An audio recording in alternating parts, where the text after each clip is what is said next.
In 2015, the world watched as Russia unveiled something remarkable. Rolling through Red Square during the Victory Day parade, the T-14 Armata main battle tank captured global headlines. But right beside it, often overlooked, with its turret shrouded in secrecy, was its sibling, the T-15 Armata heavy infantry fighting vehicle. While the T-14 has dominated defense discussions, the T-15 represents perhaps an even more radical departure from traditional Russian military thinking. It's not just another armored personnel carrier. It's a 50-ton behemoth that weighs more than Russia's frontline T-90 tank, yet carries troops directly into the heart of battle. To understand the T-15, we need to look at what came before and why the Russian military decided it needed something entirely different. The infantry fighting vehicle concept was born in the 1960s. The Soviet Union developed the BMP-1, a fast-moving, lightly armored vehicle weighing just 14 tons that could carry 8 infantrymen. It was designed for one thing: keeping pace with tank divisions as they swept across European battlefields. But those Cold War assumptions have proven dangerously outdated. Modern warfare is urban. It's asymmetrical. And it's saturated with anti-tank weapons. A vehicle designed to resist machine gun fire and artillery fragments is no match for rocket-propelled grenades or modern anti-tank guided missiles. When an entire squad is lost to a single RPG hit, defense ministries take notice. Israel learned this lesson the hard way, and that experience led to the development of their Namur heavy APC. Russia, too, drew its own conclusions, first from Chechnya, then from Georgia, and most recently from Syria and Ukraine. The T-15 is the answer to a simple but brutal question: how do you get infantry to the point of contact without losing them before they even dismount underneath that angular, futuristic exterior? The T-15 shares a common foundation with the T-14 tank.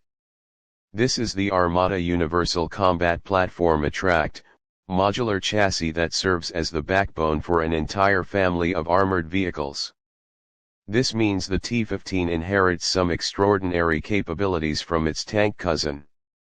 It has the same diesel engine producing roughly 1,500 horsepower, giving it a top speed of around 70 km per hour on roads. It uses the same active suspension system, allowing it to cross rough terrain with surprising stability. And crucially, it has the same advanced armor package. But unlike the T-14, the T-15 places its engine at the front, and that is a deliberate and brilliant design choice.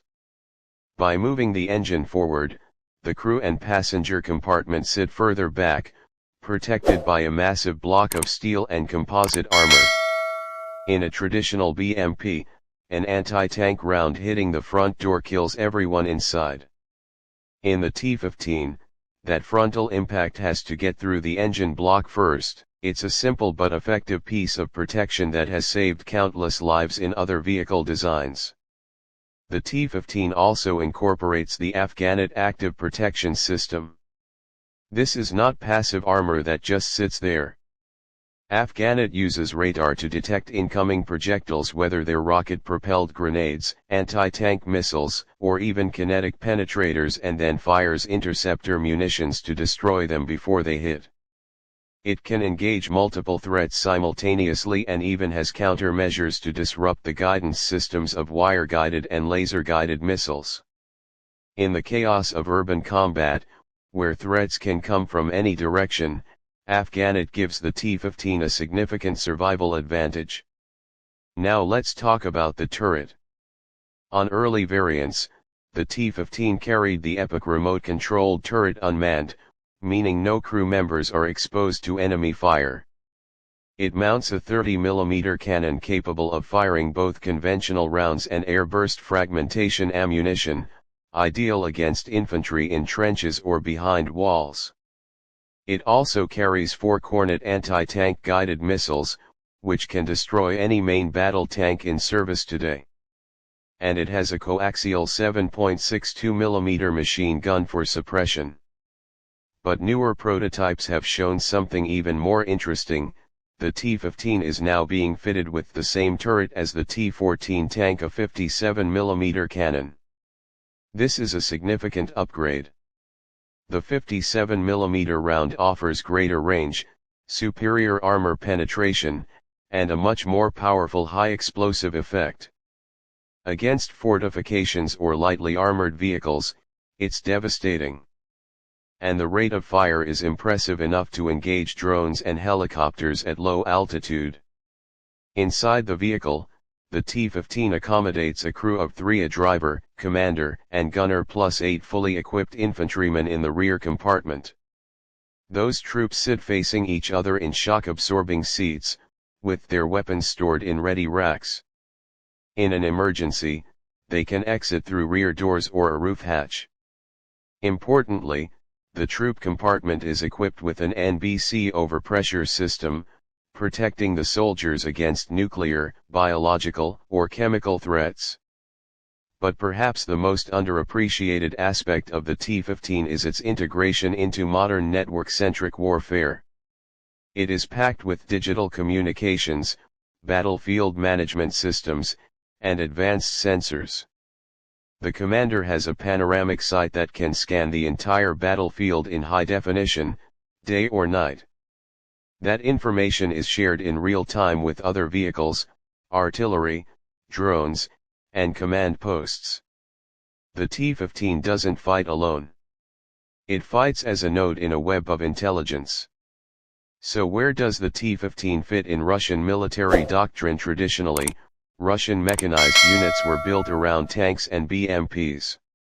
The tanks would breach enemy lines, and the BMPs would follow with dismounted infantry. That worked in exercises, but not in Chechnya, not in Syria, and certainly not in recent conflicts where anti-tank weapons are everywhere.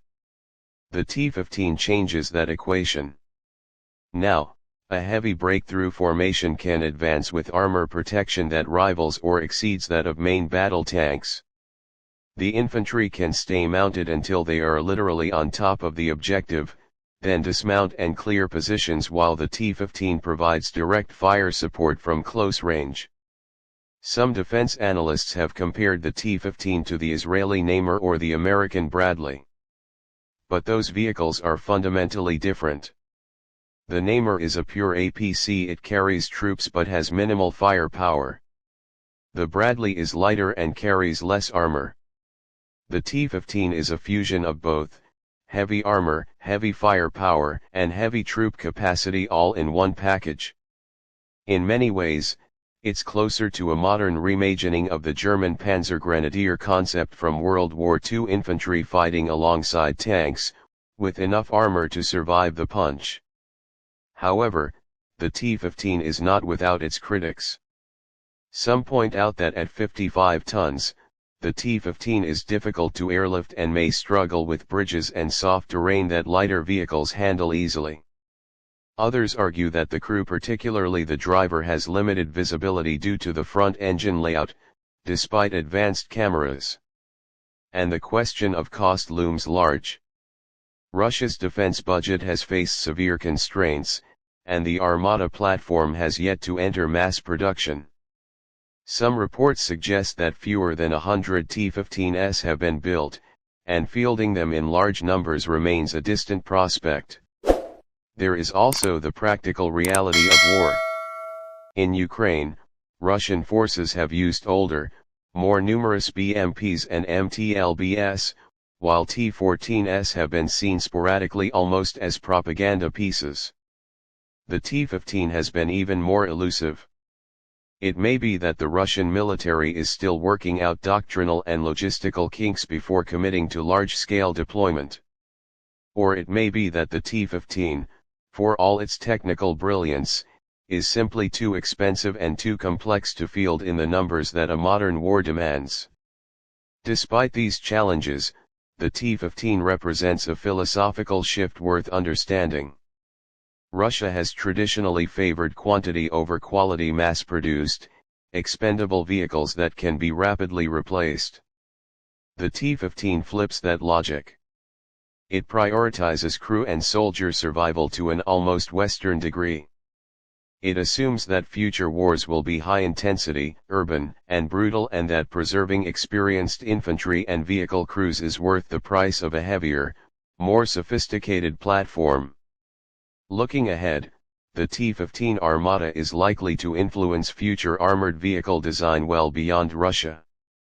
Its active protection systems, unmanned turret, and shared platform concept are already being studied by military designers worldwide. Whether the T-15 itself ever becomes a common sight on the battlefield or remains a rare prestige vehicle, its innovations will ripple through defense planning for decades to come. In the end, the T-15 tells us something fundamental about how Russia sees the future of combat. It says, wars will be fought in cities and towns, among civilians and debris, with threats coming from every rooftop and every window. In that world, you don't want a cheap vehicle that's easy to replace. You want a rolling fortress that brings your soldiers to the fight alive and leaves them the tools to win. The T-15 is that fortress. It is heavy, expensive, and ambitious. But it is also a powerful statement that the old rules of armored warfare no longer apply. As the Armata family continues to evolve with variants ranging from command vehicles to engineering recovery systems to self-propelled artillery, the T-15 stands out as perhaps its most human-centered member. Because while tanks win battles, it's infantry that holds ground. And the T-15 makes sure the infantry arrives ready to do exactly that.